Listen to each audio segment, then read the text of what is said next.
Yesterday we talked about testudines. Today we are moving on to another group of reptiles, looking specifically at snakes and lizards. So, alright, so we're in the order Squamata today. Squamata is both the lizards and the snakes. If we wanted to divide it up even further, because sometimes scientists like to do that, the suborder is Sauria, which is the lizards. There are a wide range of sizes and abilities and environments. This is a very broad group.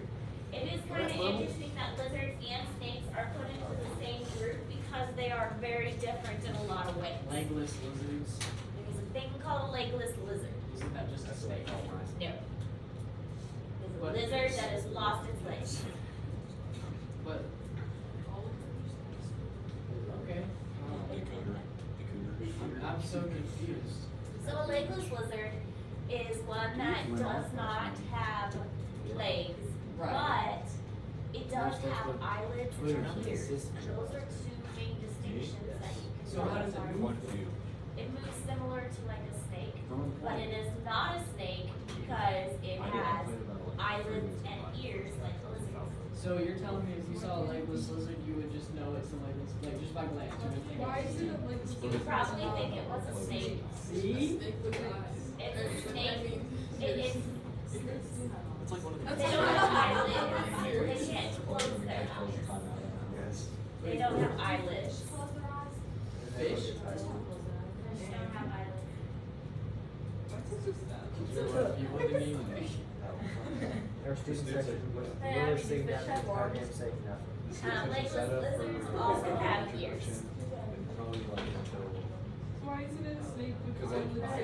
How many lungs does it have? Because the idea is that as far as evolution is concerned, they started off as lizards and they started off having feet and legs and stuff, and then they lost it.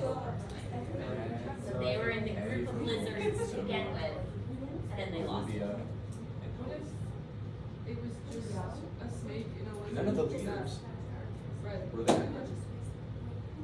Would that be a Not possible legless? because they're different species. What if a legless lizard and a snake?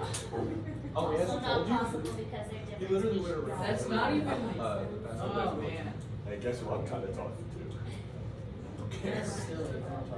And don't make Like, the he was like trying, classification like, rules. he was like trying to. If you didn't keep them together. Or he had like, You have to look at it on a close yeah, he like barely had it all. It's like, man, come on. I wonder what, I was talking about the legless lizard. The snake? I was thinking about that on my way home that time. Like, he's not gonna put an alcohol. I'm good, Miss Harris. Okay. Alright, so the thing with lizards is they do have eyes. They typically do have legs. Well, they all have eyes. They have eyelids. They also have ears. And with about 3,000 species of lizards alive today, about half of the world's living reptile species are lizards. Most lizards have the movable eyelids so they can close their eyes. And they will also have ear holes in the side of their head. So, too bad Liz isn't here. We could use Liz as an example. But I'll probably bring Liz back. If not tomorrow, then over the weekend. So. yeah, that's a good question. What? Can we eat lizards? I'm sure there are some types we can eat. What about Liz?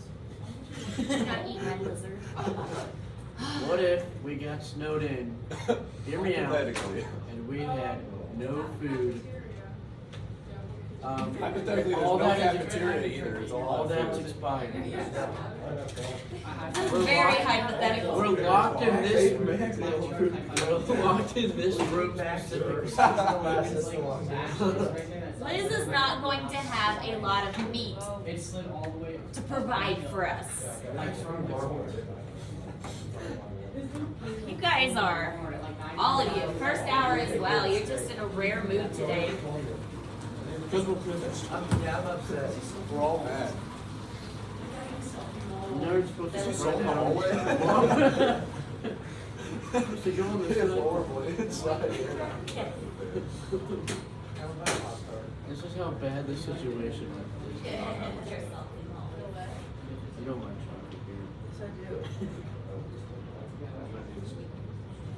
I do. Whoa, what? Here, what the hell's the matter with you?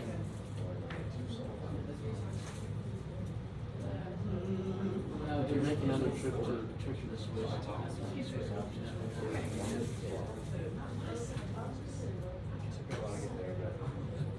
Yeah, back in time. They're back in time for the game.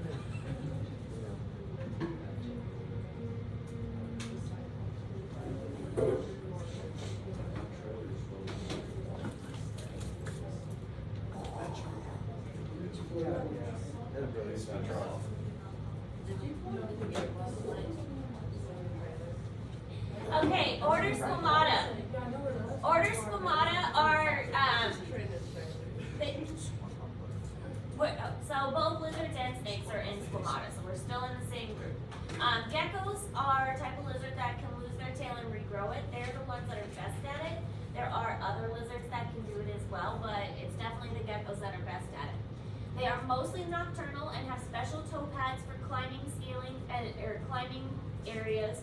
We mentioned before that tree frogs have little suction cups. Well, the suction cups are not nearly as good as the toe pads of a gecko. Their toes have, it's almost like little hook Velcro on them, and they get into any tiny surface. Geckos can walk across the ceiling with no problem. A tree frog would not be able to. So geckos can cling to pretty much any surface. When we worked with them at the zoo, we had to be super careful with them because even if we pulled them off of our hand quickly and didn't give them enough time to release their grip, we could definitely injure their toes. They also have scales covering their eyes, and they will lick their eyeball to clean it. Don't their toes curl backwards too? And that's part of their way of making it so it's not as grippy. When it curls backwards like that, it's making it so they can move and it's not as grippy. Why do I know this? Because I watch Wild Kratts. Ms. Marshall has a gecko, and you can. Well, and I might bring it when Liz is here so we can compare the two because So they can Liz fight, and the eat it. gecko. Yes, they can fight. Well, you have them fight in this cage. Liz and the gecko are both I like it. types of reptiles, but they are very different types of reptiles. Let him Liz is have a gonna weapon of eat it. choice. This is so much bigger. Liz is bigger, but Liz is also super lazy. When it comes to food, she's not though. And She put that thing on my neck one time. It will start spreading. Excuse me? Really fast, yeah. Like if you set it down and you're not watching it all the time, it'll just run To see if the gecko got away, it could run up a wall and crawl through a vent or something. Liz gets away, Liz isn't really. Liz doesn't. she's gonna look like my truck on an icy road. Probably. He's like, So the geckos can have sticky tongues. They aren't the only ones that have sticky tongues. There are many types of lizards that have sticky tongues. There are chameleons. You might have seen videos of chameleons catching food. So they have sticky tongues that are kind of similar to what we saw in amphibians. The Gila monster is the only venomous lizard. Now remember the difference again between venom and poison. Venom is injected, poison is swallowed. So I thought it was called Gila Monster. Hey, your teacher. no, I'm terrible at pronouncing things, so you're probably right. Pronunciation is not my strong Okay, I area. just always thought it was Gila Monster. That's probably right. But anyway, they're the only venomous He is kind of lizard, and the venom is released into grooves in the teeth. So it's not like the hypodermic needle like we see in snakes where it's a hollow tooth. These have grooves in their tooth, and the venom kind of leaks down into that groove.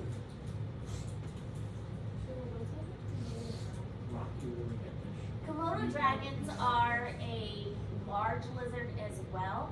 They don't have venom, but they have a lot of bacteria. So if you get bitten by a Komodo dragon, you are more likely to get an infection from it because they have a lot of bad bacteria. So it's still very dangerous, but it's not like a toxin kind of thing.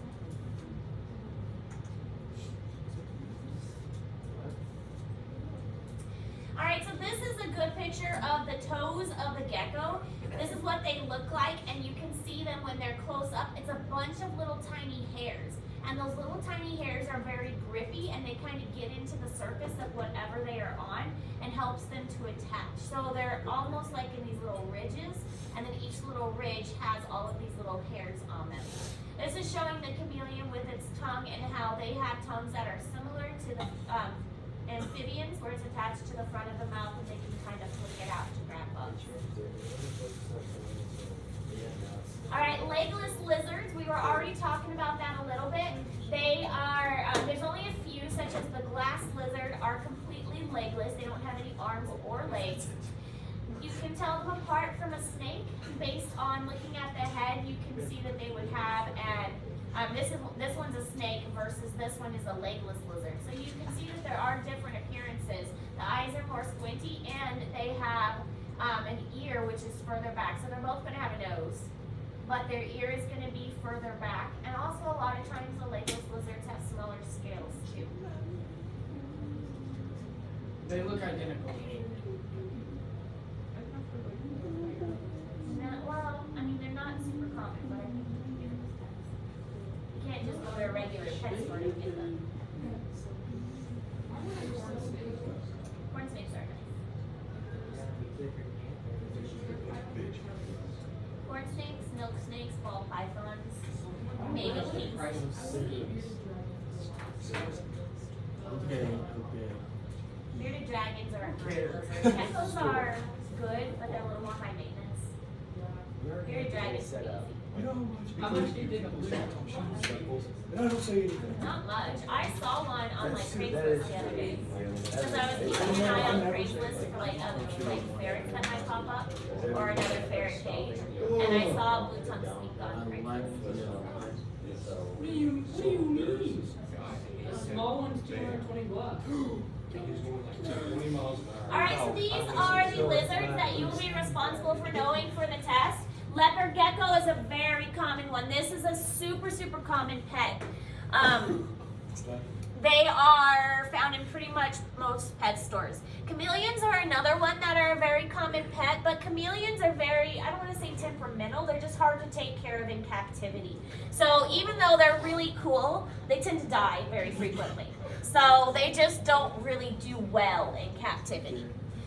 Gila monster, which we already talked about. The Great Plains skink is one that you might find around here. Skinks are a type of lizard, but they're often confused with salamanders because their scales are so much thinner. One that I've seen around here a lot was the 5-line skink.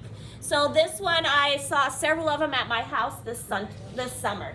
They've got the 5 lines, and then they've got this really blue tail, and they're very small. Their tail can also detach and come off. Green iguanas are actually really good pets. The problem with iguanas is they get really, really big. They're nice pets. They are like big dogs, well, small dogs. Anyway, they're reptilian dogs. They make decent pets, but they require like a huge amount of space and a really big enclosure. So if you do get an iguana, just, you know, you're gonna need a lot of space for it. I want an iguana so bad. They are really good pets. They just get really big. What's the one at the top of it? Top middle.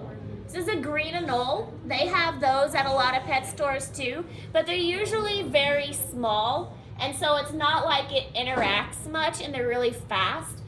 So if you want a pet lizard, honestly, a bearded dragon is a great way to go. But the geckos, the leopard gecko, and then a leaf-tailed gecko, those are both great. I think the type that Miss Marshall has is called a crested gecko. So, but geckos do make good pets. They're just a little more high maintenance. They're not too bad. Bearded dragons are pretty easy. Wait, you know what a basilisk lizard is? Mm-hmm. I want one of them. Those are kind of cool. Are those also like the ones that walk on water? Basilisk. The green iguana. I get the spider shit. That's how I got my spiders. Although now that I found out there's a good place in Colombia. This baby iguana, it's a green iguana. It's $25. Where do you find this crap? You have a goat. Who's got? I don't know if there's a rule for school Because in Colombia. Oh, no, she's not. I want to know how big green iguana is. Hold on. limits. What? Had to chase down someone's dog for something. Yeah, this lady was just had a goat chilling out there. I think it was about to die. Yeah, They get between a foot and 5 inches.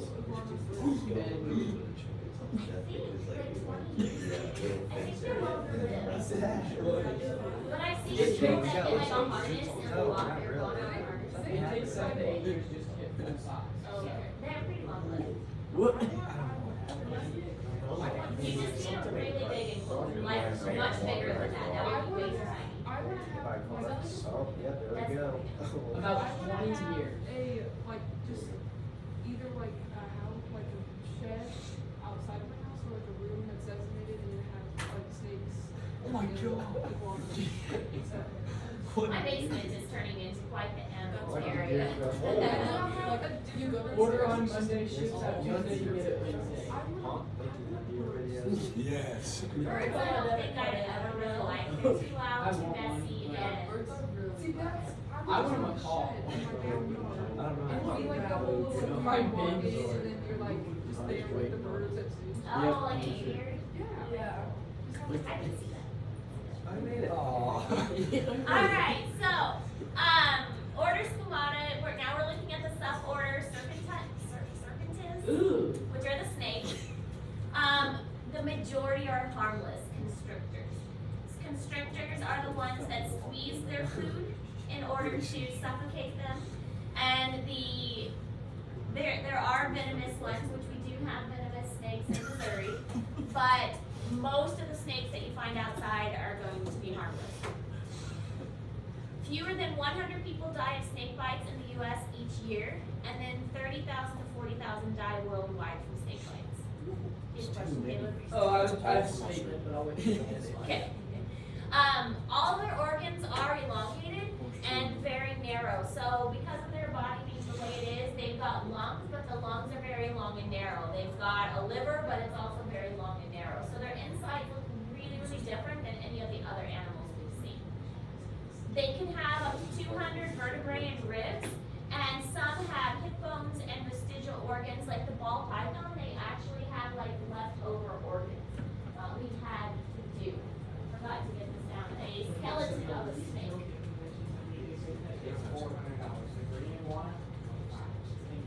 Which one? $100 for what? The leaf tail.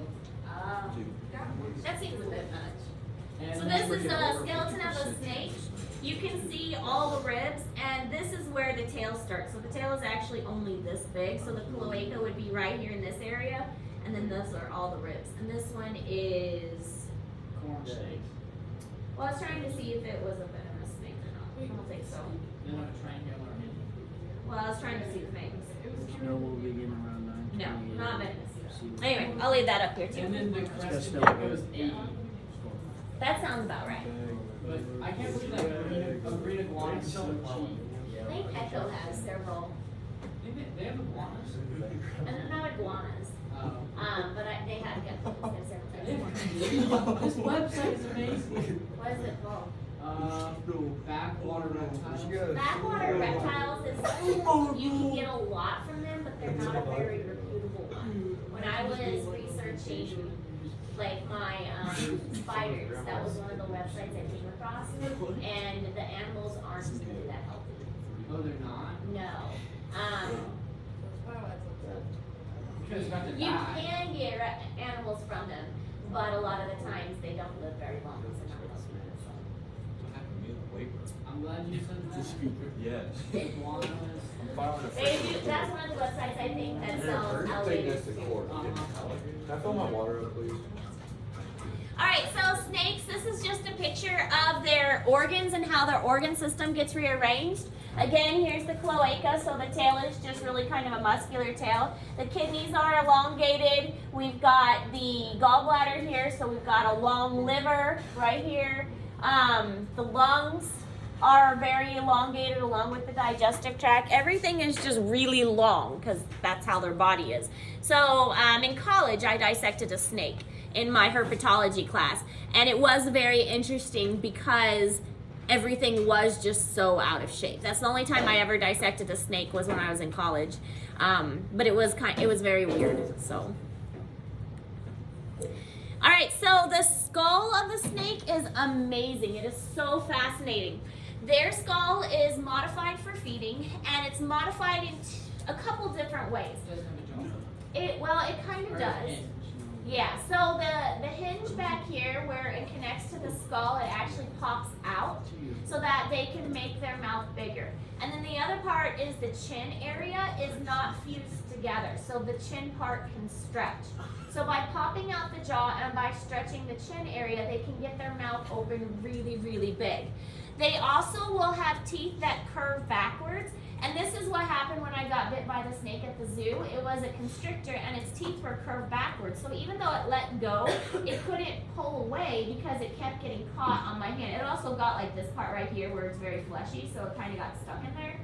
And so it was trying to let go, but because the teeth were curved backwards, we had to just gently like pry its teeth off with some tweezers. So all of that together makes them very good for catching prey, because once they bite into the prey, if the prey tries to escape, they're basically just getting themselves caught even more.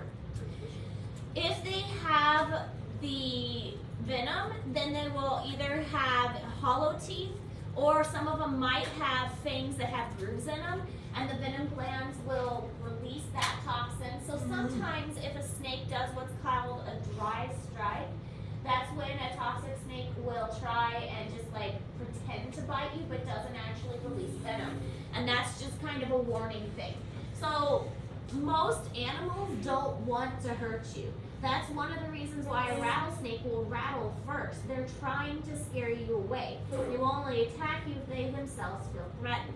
So even though, yes, many snakes do have venom, they're all just trying to warn you first, and they're going to bite as a last resort. And getting bit by a baby snake is worse than getting bit by an adult snake. Venomous wise. Yes, yeah, because the adult venomous snakes do have more control over their venom and how much they can release, and adults have more control. Babies do not have that control.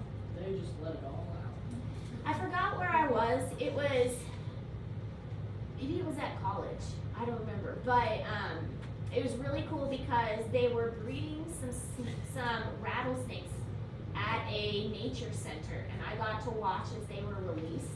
And the baby rattlesnakes, they had like little nubs at their tail because the rattle grows as they shed, and so they hadn't shed yet, so they just had like a little nub, and it was really kind of fun to watch them be released into the wild. Jacobson organ. This is a structure at the roof of the mouth, and whenever the snake sticks out its tongue, the tongue is not dangerous at all. It's collecting chemicals and particles from the air. And so it'll take those chemicals and particles and then put the tongue up into the roof of the mouth in that Jacobson organ. So some people say, oh, the snake is smelling with their tongue. Well, kind of. I mean, when we smell, we're smelling particles and little pieces of stuff in the air, which is great when you think about, you smell feces or something dead. That means you're breathing in feces and you're breathing in dead stuff. But the Jacobson organ is kind of the same thing. It is collecting all this stuff that's in the air and then taking it into their mouth and putting it into that Jacobson organ where it can decipher and figure out what's around it. Yeah, I think about my whole life for that. What, that when you smell feces that you're smelling little particles? Think about how many times people pass gas and you smell it and you're smelling little feces particles. What? You're welcome.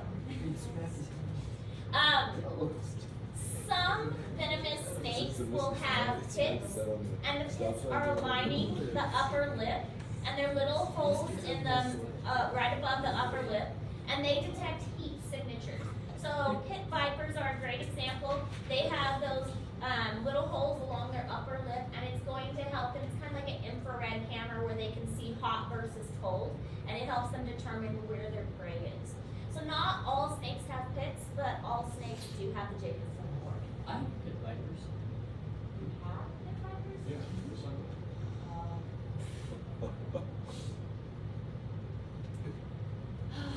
Guys, I have pit today. vipers too. Oh, the cover. no, I'm about to go home. I got permission to go home. I just gotta wait for someone to call me. Call me out. All right, so here's an example of the Jacobson organ. So the tongue comes out, and then the Jacobson organ is here at the top.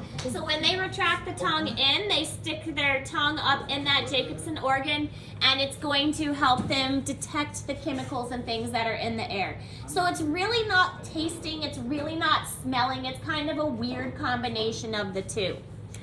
Here is the pit that we see, and here's a nostril. So sometimes the pits line the entire upper lip. Sometimes there's just one pit, but this would be an example of a viper, and this is what they see. So anything around them is cool, would be blue, and then they can detect their prey because their prey would have that reddish color to them. This shows how the mouth stretches. That one obviously has fangs, so that one's a venomous one. You can see the constrictor kind does not have fangs. This one would have fangs. Yeah, constrictors are scary. Their teeth will shred you. They really will. So all the teeth are curved backwards, but again, there's no connection here on that bottom jaw and that chin area, so that spreads apart. And then it unhinges back here. This is also why after a snake eats a really big meal, they kind of yawn. And when they yawn, they're basically popping their mouth back into position. So if you've ever watched a snake eat, they yawn after they swallow it all and pop their mouth back into place. See, look how cool that is. Why can't we like have cool features like that? We have our brains. Or just lame. As far, and opposable thumbs, that's pretty cool too.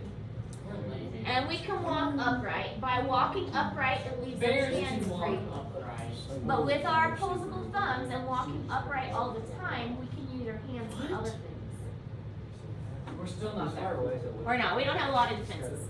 Except our brains. Super high like the lame. Can't run true. super fast like you. Can't push into trees like I just don't know elephants. what they are. Like, So some snakes eat eggs, and they have to stretch their mouth really hard or really big to get those eggs in. This is a kind of an example here. They have sharp spikes inside their throat to crack the eggshell. So once they get the egg in, they will crush it, and then they basically spit out the eggshell. Because they don't want the eggshell, they want what's inside the egg. So they will swallow the whole egg, they will crush it with those special spikes, and then they'll spit I out the thought they eggshell. just swallowed the whole egg and ate it all. Just crack it open. No, a lot of I mean, some of them might, after they crush it, eat the eggshell as well, Oh, but no, it's hard no, to I just thought it digest. just went straight down. No, they crush it Ah. with those sharp spikes. All right, so these are the venomous snakes that we have in Missouri. These are the most common ones. The top right one's the scariest. Eastern Massasauga is it's mistaken for sometimes like a hognose or something like that. Timber rattlesnake, most people know what to look for that one.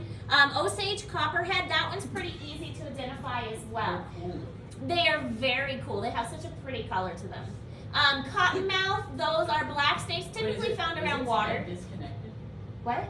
Is his head off the body? No, he's just got his mouth open. It kind of goes like oh, this. his mouth is open. Okay. Yeah, that's very his mouth. I thought it was the back of his head. No, it's the cotton. It's showing the white name, like, because he gets his name Cottonmouth because he has a white mouth. And then the pygmy rattlesnake. These are really tiny ones, but just because they're tiny, they're still just I'm as friends with water toxic. moccasin. Yeah. I tried to pick the most common. So there are others like the diamondback rattlesnake Yeah. and Well, that's the water not here. moccasin. Yeah. But these are the most common ones. Tell you what, you get out in Missouri on a nice day. You should see water moccasin. All right, hognose snake. These are interesting snakes. They get their name hognose because their nose points upward. And basically they use their nose as kind of a shovel to dig the dirt because they like to eat toads, and so they will use their nose to dig up toads. They actually have venom, but it's in the back of their mouth. So they have what are called rear-fanged venom. And if we have these at the zoo, and you can actually handle these, and some people have them as pets, because even though they have venom in the back, usually if you were to get bit or something, it wouldn't get that toxic to you. But sometimes they would bite on it and they would chew, and when they kind of chew, that's releasing the venom in. Red-tailed boa. Red-tailed boas get big. If you're ever getting a snake, don't get one that just says boa or boa constrictor. They get huge. Red-tailed boas are really, really large. Giant anaconda, also very large. Then we've got the saw-scaled viper, eastern garter snake. That one's pretty common around here. Those things are so fun. Yeah. Green tree python. King cobra is a common one. It flattens out its ribs to give that appearance. And then the inland tapir. This is one that we talked about a little bit in our research. It is the most venomous snake in the world. It's found in Australia. Pretty much everything in Australia wants to try and kill you. The inland tapir is a good example of that. Does it compare to the black mamba? Worse. It's the most toxic. Oh, I thought the black mamba. Yeah. Inland tapir. Black mambas are cool. They can stand up, right? All right, any questions about lizards or snakes? You guys have a new assignment because the reptile extreme is due tomorrow, but that was a fast one. Shouldn't have taken you that long. And the new one is called reptile research. Because this unit has so many cool animals, we're kind of covering some in the notes we're taking, but then I'm giving you assignments that will kind of fill in the gaps. That way we don't have to take notes all the time. So these assignments are designed to kind of fill in the gaps and help you dig a little deeper into this amazing group of animals without just having to sit there and take notes continuously. So the reptile research is doing just that. It's looking at these animals a little bit closer. It's very similar to the reptile extreme where you'll have to Google the questions to find the answers. But you're going to learn a lot of cool information from this assignment and some of the basics as well. Some of the questions you might be able to answer without even having to Google it. Questions? All right, get to work. There's the restroom. Yes. Thank you, thank you.